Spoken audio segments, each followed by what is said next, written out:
নমস্কার বন্ধুরা, কেমন আছেন সবাই? আশা করছি সবাই সুস্থ এবং সবল আছেন। সো বন্ধুরা, আজকের ভিডিওর টপিক হচ্ছে বৃষ্টির পরে কলকাতা ও কলকাতা সংলগ্ন এলাকাগুলির অবস্থা কেমন হয় তা আমরা জানব।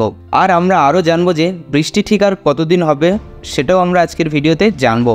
সো চলুন বন্ধুরা, আজকের ভিডিওটি শুরু করা যাক।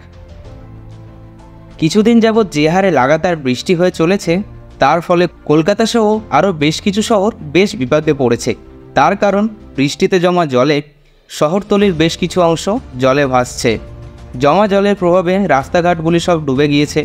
তার ফলে সাধারণ মানুষকে বেশ ভোগান্তি পোহাতে হচ্ছে। শহরতলির ড্রেনগুলির অবস্থা যা নোংরা, জমে পুরো ব্লক হয়ে রয়েছে। তার ফলে জল নিকাশি ব্যবস্থা খুবই কঠিন হয়ে পড়েছে। এর ফলে সাধারণ মানুষের বাড়িতে, দোকানে জল ঢুকছে, ব্যবসা বাণিজ্যের ক্ষতি হচ্ছে।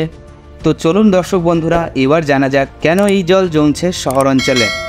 বন্ধুরা, তোমরা বেশি না, মাত্র 5টা বছর আগের অবস্থাটা ভেবে দেখো তো কেমন ছিল আগে। আগে তো এত পরিমাণ বৃষ্টি হতো, কিন্তু জল কি জমতো না? এই ভোগান্তিতে মানুষকে পড়তে হতো না। কয়েক বছর যাবৎ যে পরিমাণে ফ্ল্যাট বাড়ি কলকাতার বুকে তৈরি হয়েছে, যার 50%-এরও বেশি অবৈধভাবে বানানো, না কোনো সঠিক ইঞ্জিনিয়ারিং প্ল্যান, না কোনো সঠিক কনস্ট্রাকশন প্ল্যান, যার ফলে যে জায়গাগুলি দিয়ে জল নিকাশি ব্যবস্থাগুলি ছিল সেগুলো ব্লক হয়েছে। তাছাড়া এই ভোগান্তির জন্য মানুষ কিন্তু এক প্রকার দায়ী। মানুষ যতদিন না সচেতন হচ্ছে ততদিন এই ভোগান্তি পোহাতে হবে। বাড়ির নোংরা আবর্জনাগুলি ড্রেনের মধ্যে না ফেলে সঠিক জায়গায় ফেলুন, তাহলে ড্রেনগুলি ব্লক হবে না, আর তার ফলে আমাদের জল নিকাশি ব্যবস্থাটি সঠিক থাকবে। বন্ধুরা, এবার জানা যাক বৃষ্টি আর ঠিক কতদিন হবে।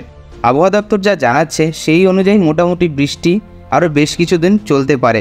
দর্শক বন্ধুরা, আজকের ভিডিওটি এখানেই শেষ করছি।